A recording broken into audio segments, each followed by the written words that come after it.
246면 민수기 31장 1절로 12절의 말씀, 민수기 31장 1절로 12절의 말씀 한 절씩 교독하시고 마지막 절 합독하겠습니다. 여호와께서 모세에게 말씀하여 이르시되 이스라엘 자손의 원수를 미디안에게 갚으라. 그 후에 네가 내 조상에게로 돌아가리라. 모세가 백성에게 말하여 이르되 너와 함께 있는 사람들 가운데서 전쟁에 나갈 사람들을 무장시키고 미디안을 치러 보내어 여호와의 원수를 갚되 이스라엘 모든 지파에게 각 지파에서 1000명씩을 전쟁에 보낼지니라 하매 각 지파에서 1000명씩 이스라엘 100만 중에서 12,000명을 택하여 무장을 시킨지라. 모세가 각 지파에 1000명씩 싸움에 보내되 제사장 엘르아살의 아들 비느하스에게 성소의 기구와 시노나팔을 들려서 그들과 함께 전쟁에 보내 그들이 여호와께서 모세에게 명령하신 대로 미디안을 쳐서 남자를 다 죽였고 그 죽인 자 외에 미디안의 5 왕을 죽였으니 미디안의 왕들은 에위와 레겜과 수루와 후루와 레바이며 또 부알의 아들 발람을 칼로 죽였더라. 이스라엘 자손이 미디안의 부녀들과 그들의 아이들을 사로잡고 그들의 가축과 양떼와 재물을 다 탈취하고 그들이 거처하는 성읍들과 촌락을 다 불사르고 탈취한 것, 노략한 것, 사람과 짐승을 다 빼앗으니라. 그들이 사로잡은 자와 노략한 것과 탈취한 것을 가지고 여리고 맞은편 요단강 모압 평지 진영에 이르러 모세와 제사장 엘르아살과 이스라엘 자손의 회중에게로 나아오니라. 아멘. 오늘 말씀은 배경이 되는 민수기 25장은 출애굽 1세대들에 대해서 마무리를 하는 장입니다. 너무나 잘 아시는 것처럼 이들은 하나님의 은혜를 받아서 출애굽을 하기는 했지만 하나님을 향한 온전한 신뢰와 순종을 하지 못했기 때문에 광야에서 40년간 떠돌다가 죽음을 맞이하게 됐습니다. 민수기 26장 64절을 보면 신의 광야에서 계수한 이스라엘 자손은 한 사람도 들지 못하였으니 라고 표현하면서 인구조사에서 단 한 사람도 출애굽 1세대들은 포함되지 않았다라는 것을 이야기합니다. 좀 안타깝지 않습니까? 출애굽의 은혜를 누렸는데 가나안 땅을 누리지 못한다니 참 안타까운 마음이 듭니다. 그런 마음이 들기 때문에 그래도 인생을 마무리할 때는 하나님 앞에 좀 회개하고 돌아서는 모양으로 마무리를 하면 좋겠다라는 생각이 드는 것이 우리들이 갖는 소망입니다. 하지만 민수기 25장 말씀을 보면 이들은 마지막까지도 죄악에서 벗어나지 못하는 것을 확인하게 됩니다. 민수기 25장 3절 말씀 이렇게 기록합니다. 이스라엘이 바알부올에게 가담한지라 여호와께서 이스라엘에게 진노하시니라 라고 표현합니다. 이스라엘 백성들이 시딤에 머물렀을 때 이들은 모압 여자들과 음행하였습니다. 심지어 이들의 초대를 받아서 우상 제사에 참여하고 또 우상에게 절하는 심각한 범죄를 저지르고 맙니다. 그래서 성경은 이들의 행위에 대해서 바알부올에 가담하였다, 그들과 함께 했다, 그들과 마음을 같이 했다라고 표현하는 것입니다. 하나님께서 당연히 이 일에 분노하셨고 결국 이스라엘 백성들의 24,000명이 죽음을 당하는 심판을 당하게 됩니다. 바알부올에 가담한 사건은 이스라엘 백성들이 심판받는 것으로 일단락되는 듯 보입니다. 하지만 민수기 31장에 들어서면서 오늘 우리가 묵상하는 말씀에 다시 접어들면서 하나님께서 다시 그 일을 언급하는 것을 보게 됩니다. 오늘 함께 봉독한 1절과 2절 말씀, 하나님께서 이렇게 말씀하십니다. 여호와께서 모세에게 말씀하여 이르시되 이스라엘 자손의 원수를 미디안에게 갚으라. 그 후에 내가 내 조상에게로 돌아가리라. 여호수아와 갈렙 그리고 모세를 제외한 출애굽 1세대는 모두 다 죽음을 당한 상황이었습니다. 이제 모세도 하나님의 부르심을 얼마 남겨두지 않은 그런 시점이었습니다.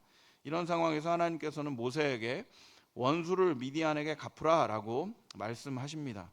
이미 이스라엘 백성들에게 이 사건과 관련한 심판을 하셨음에도 불구하고 원수를 미디안에게 갚으시라 라고 하는 말씀하신 그 이유는 무엇일까요? 민수기 31장 16절에서 확인할 수 있습니다. 민수기 31장 16절 이렇게 기록합니다. 보라, 이들이 발람의 꾀를 따라 이스라엘 자손을 부올의 사건에서 여호와 앞에 범죄하게 하여 여호와의 회중 가운데에 연병이 일어나게 하였느니라 이렇게 기록합니다. 물론 이스라엘 백성들이 하나님을 배신하고 바알부올에 가담한 것은 심판받아 마땅한 일이었습니다. 하지만 이들이 그런 죄악을 저지르게 원인을 제공한 사람이 있다는 것이죠. 그것이 바로 발람의 꾀라는 것으로 드러나고 있습니다. 민수기 22장 4절에서 7절 말씀을 보면 모압 왕이었던 발락은 얼마 떨어지지 않은 곳에 이스라엘 백성들이 진을 친 것을 보고 두려움을 느낍니다. 굉장히 많은 수가 진을 치고 있었기 때문에 자신들이 망할 것이라는 것을 직감하고 있었던 겁니다. 그래서 그 당시에 용하게 불렸던 예언자 발람을 불러서 그들을 저주하게 하려고 합니다. 얼마나 용했는지 아마 그 당시에 발람이 축복하면 복을 받고 발람이 저주하면 저주 받았던 것 같습니다.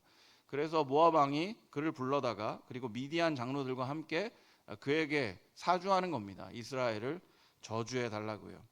하지만 하나님께서 개입하시죠. 그래서 발람은 이스라엘을 저주하지 못하고 축복을 하게 되기는 했지만 모압과 미디안 여인들을 통해서 이스라엘 백성들의 음행과 우상 숭배에 빠지도록 한 것이 발람이었다라는 것을 오늘 말씀은 이야기하고 있습니다. 그러니까 하나님 보시기에 이스라엘 백성들을 유혹하여서 죄악에 빠지게 한 죄의 원흉인 모압과 미디안은 심판받아 마땅한 것이죠. 실제로 그 25장 1절 말씀을 보면 모압 여인들과 음행하였다라는 표현도 나옵니다. 그러니까 당연히 이 말씀에 따르면 바알부올에 가담한 사건에 대해서는 모압과 미디안이 모두 심판받아 마땅할 상황이었습니다. 그런데 이상하죠. 미디안에게만 원수를 갚으라고 이야기를 합니다. 근데 이유가 있습니다. 모압은 이 심판에 제외될 이유가 신명기 2장 9절 말씀을 통해서 확인이 됩니다. 신명기 2장 9절 이렇게 기록합니다. 여호와께서 내게 이르시되 모압을 괴롭히지 말라. 그와 싸우지도 말라. 내 땅을 내가 내게 기업으로 주지 아니하리니 이는 내가 롯 자손에게 아르를 기업으로 주었음이라. 이렇게 기록합니다. 그러니까 아브라함의 조카였던 롯에게 하나님께서 약속하신 것이 있다라는 것이죠. 그렇기 때문에 그들은 그 땅을 차지하고 있어야 된다라는 것입니다. 비록 하나님 앞에 큰 죄악을 저지르기는 했지만 하지만 하나님이 언약을 하셨기 때문에 이 심판 가운데에서 모압은 제외되고 미디안만 심판을 당하게 된 것이죠. 이런 어려운 상황 속에서 하나님께서는 언약을 기억하시고 신실하게 그들을 지켜주시는 것을 보게 됩니다. 어쨌든 이런 상황 때문에 결국 모압은 심판에서 제외되고 미디안이 결국 공격을 받고 원수를 갚아지게 되는 그런 상황에 몰리게 됩니다. 비록 바알부올 사건은 정황상 출애굽 1세대들의 일이기는 했지만은 출애굽 세대와 광야 세대가 교체되는 과도기에 있었던 마지막 사건이었기 때문에 가나안 땅을 차지해야 하는 광야 세대에게도 영향을 줄 수 있을 만한 문제였습니다. 거룩의 문제가 걸려 있는 문제였습니다. 그래서 하나님께서는 이 문제를 완전하게 해결하셔야 했고 그래서 미디안에게 원수를 갚으라고 말씀하셨던 것입니다. 하지만 이 전쟁은 단지 미디안을 심판하는 데만, 미디안을 멸망하는 데만 그 목적이 있지 않습니다. 아까 말씀드렸던 것처럼 이스라엘 백성의 거룩을 회복하는 데 이 전쟁의 목적이 있습니다. 왜냐하면 이스라엘 백성들은 이제 가나안 땅을 차지해야 되고 가나안 땅 전쟁에 있어서 가장 중요한 것은 이스라엘 백성들이 하나님과 동행하느냐 동행하지 못하느냐의 문제였습니다. 거룩하지 못한 하나님의 백성은 하나님과 동행하지 못합니다. 그렇기 때문에 가나안 전쟁을 눈앞에 두고 이스라엘 백성들이 가장 귀하게 생각하고 그리고 가장 먼저 완벽하게 회복해야 될 것이 거룩함의 문제였습니다. 그래서 거룩을 완전히 회복하게 하기 위해서 이 광야 세대들을 데리고 미디안에게 복수를 하라고 이야기하시는 것입니다. 그렇기 때문에 미디안 전쟁은 준비할 때부터 그 다른 전쟁과는 양상이 매우 다르게 드러납니다. 5절과 6절 말씀 이렇게 기록합니다. 각 지파에서 1000명씩 이스라엘 100만 명 중에서 12,000을 택하여 무장을 시킨지라. 모세가 각 지파에 1000명씩 싸움에 보내되 제사장 엘르아살의 아들 비느하스에게 성소의 기구와 신호나팔을 들려서 그들과 함께 전쟁에 보내매. 이렇게 표현하고 있습니다. 하나님께서는 먼저 각 지파에서 1000명씩 택하셔서 12,000명의 군인을 무장시키십니다. 여러분 이 당시 전쟁은 쪽수 싸움입니다. 누가 더 인원이 많은가에 따라서 전쟁의 승패가 좌우되는 시대였습니다. 그런데 하나님께서 선택하시지요. 각 지파에 1000명씩 12,000명이라는 그렇게 많지 않은 수를 선택하십니다. 특별히 여기에서 사용하고 있는 택하다라는 단어가 굉장히 의미 있게 다가옵니다. 여기 쓰여져 있는 택하다는 그냥 일반적인 단순한 선택이 아니라 하나님의 특별한 목적을 위해 불러낼 때 사용하는 단어입니다. 하나님께서 거룩이라는 특별한 목적을 가지고 각 지파당 1000명씩 불러내셨습니다. 거룩하게 구별하여서 이들을 불러내고 선택하신 것입니다. 그리고 전쟁 앞에 엘르아살의 아들 비느하스에게 성소의 기구와 신혼나팔을 들려서 진영에 보내게 합니다. 전쟁에서 하나님의 나팔을 불게 합니다. 하나님의 나팔은요, 하나님의 임재를, 하나님의 함께하심을 상징하게 합니다. 성소의 기구가 함께합니다. 하나님의 언약의 수행이라는 것을 보이게 하는 것입니다. 그러니까 이 전쟁은 단순히 미디안을 물리치는 그런 전쟁이 아니라 하나님께서 행하시는 거룩한 의식이자 언약의 수행이다라는 것을 보여주고 있는 것입니다. 하나님의 말씀에 따라 전쟁에 나간 이스라엘 백성은 큰 승리를 거두게 됩니다. 민수기 31장 27절에서 49절의 내용을 보면 이스라엘의 백성들은 이 전쟁을 통해서 단 한 명의 사망자도 생기지 않았다라는 것을 보게 됩니다.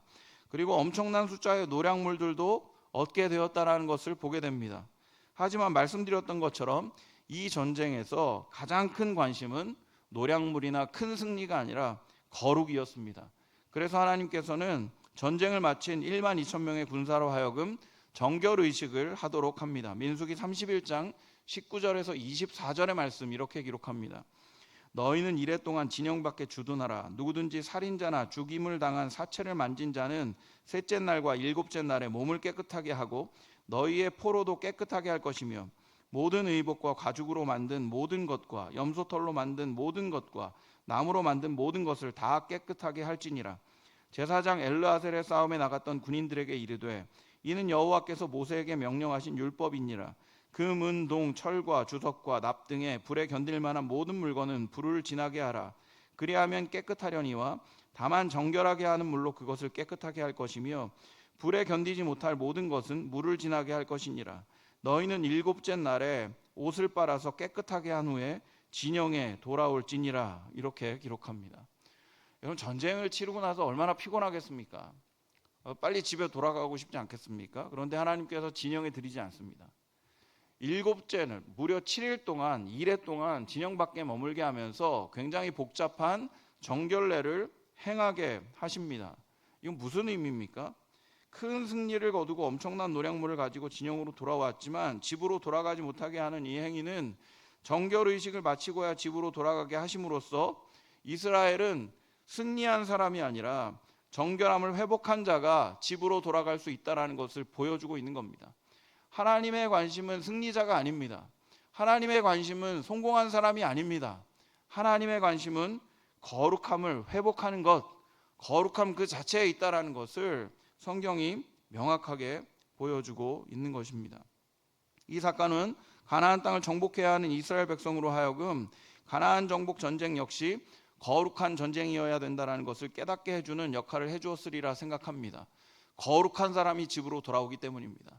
거룩한 사람이 안전함을 보장받고 거룩한 사람이 하나님의 승리를 얻고 거룩한 사람이 하나님께서 허락하신 노략물을 가지고 집으로 돌아올 수 있는 것입니다. 이스라엘의 승패의 여부는 전투력이나 군사력이 아니라 거룩함 그 자체에 있다는 것을 하나님께서 이 사건을 통해 명확하게 교훈하시고 선포하신 사건이었던 것입니다. 사랑하는 여러분, 오늘 우리들이 함께 살핀 본문은 우리의 삶 가운데에도 여전히 거룩함이 자리 잡아야 함을 명확하게 교훈합니다. 여러분, 우리가 살아가는 세상은 성공한 사람이 편안하게 살 수 있다라는 그런 너무나 당연한 이치를 우리에게 가르칩니다. 그래서 열심히 살라고 얘기합니다. 그래서 치사한 방법을 써서라도 성공하라고 얘기합니다. 뭐처럼 벌어서 뭐처럼 쓰라라는 말들이 우리 가운데 너무나 당연하게 통용되고 있는 것이 사실입니다. 그런데 여전히 성경은 우리에게 얘기합니다. 하나님의 백성은 거룩해야 된다라고요. 거룩한 사람이 집으로 돌아올 수 있다고 얘기합니다. 거룩한 자가 하나님의 나라를 소유합니다. 거룩한 자가 하나님께 부름받고 하나님의 백성이라 일컬음을 받는 것입니다. 고린도후서 6장 16절도 동일한 내용을 우리에게 교훈합니다. 이렇게 기록합니다. 하나님의 성전과 우상이 어찌 일치가 되리요? 우리는 살아계신 하나님의 성전이라.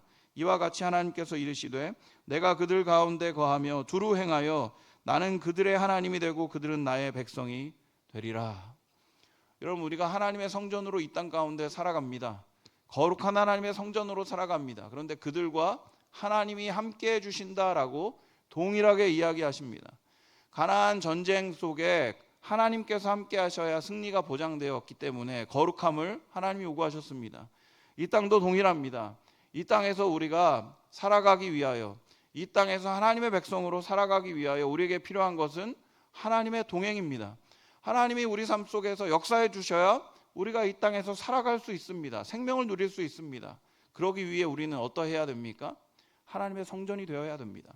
거룩한 하나님의 성전이 될 때 하나님께서 우리와 동행해 주시고 하나님의 통치가 우리 가운데 임하게 되고 하나님의 나라가 우리의 삶 가운데 소망으로 자리 잡게 되는 것입니다.